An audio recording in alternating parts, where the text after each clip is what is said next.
Hello, welcome to Moon Reading Room. Today we'd like to talk about the planner for next year, 2024. Is it too early to prepare planner for next year? Right now it's early September. When should you start preparing for a new year planner? And I used to buy one planner for next year, normally in December as a part of my Christmas gift shopping routine.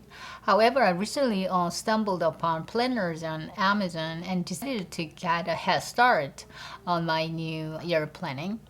I've got some exciting plans in my mind for next year or new ideas have cropped up. I was eager to write them down in New Year planner. So I'd like to share the planner I picked for next year. I don't know about you, what kind of a planner do you prefer?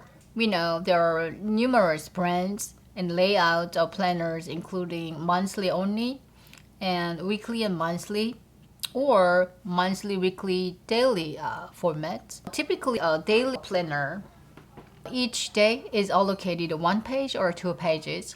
That is great for noting future plans and specific event dates. However, I found that these planners tend to be thick and heavy to carry around all the time, and then space allocated for each day doesn't always suit my needs. Some days end up become blank because I don't write anything, and while other days don't have enough space to write. Currently, my planning system consists of a monthly and weekly planner for the year. This is my planner.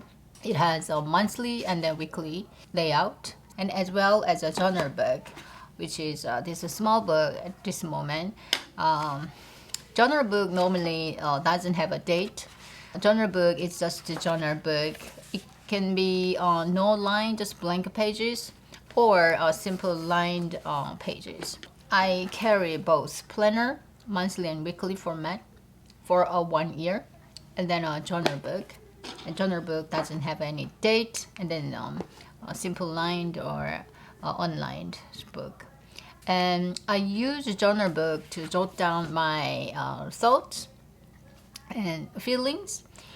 Because of that, the amount of writing each day can vary greatly from day to day.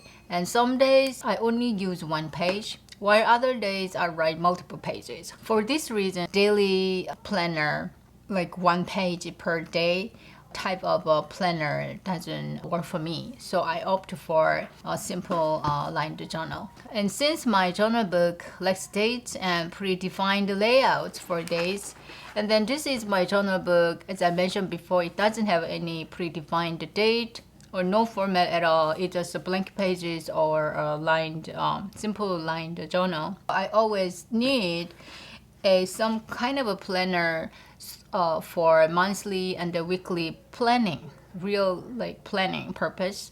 And I carry actually both together. So because I carry both books together, when I picked a planner, there are some requirements I always follow. Is the first one is it should be lightweighted because I always carry them around. And then the layout I look for, I prefer is monthly and then weekly. That's it, very simple format.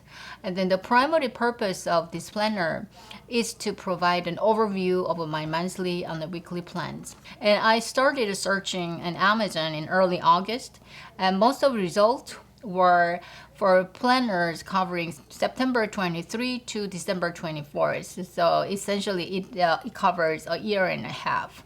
And at the end of August, I came across a whole year 2024 planners on Amazon. And after comparing a few options, I settled this one. So this is my 2024 planner. And this planner weight is 5 ounces. It's really light. And it includes monthly and weekly pages with a few blank pages at the end. And monthly views spans 2 pages, and weekly views are also spread across 2 pages. I plan to use some of the blank pages at the end for my yearly goals. And one drawback of this planner is that the weekly pages lack designated space for weekly focus. So I might draw a line to create this section for my weekly focus or to-do list, or weekly wins. For this year, current year 23, I used this very similar planner. It has a monthly and a weekly, and it worked really good. And the only difference was this planner doesn't have a date. It was a no dated format. I have to fill in the dates, and that was a pretty tedious task. So I decided, no, I am going to have a planner. It's already dated, and then it covers the whole 1 year. Is it too early to get a planner for next year? Now, early September, I mentioned before, but securing the moment when a new idea or plan for upcoming year is really crucial. By planning well in advance, we can prepare ourselves to kick off the new year smoothly. So it gives us a head start, eliminating the panic and rush that often comes with starting a new year. Wishing you all the best this year 2023 and the upcoming year 2024. Thank you so much for watching, and see you in the next video. Bye.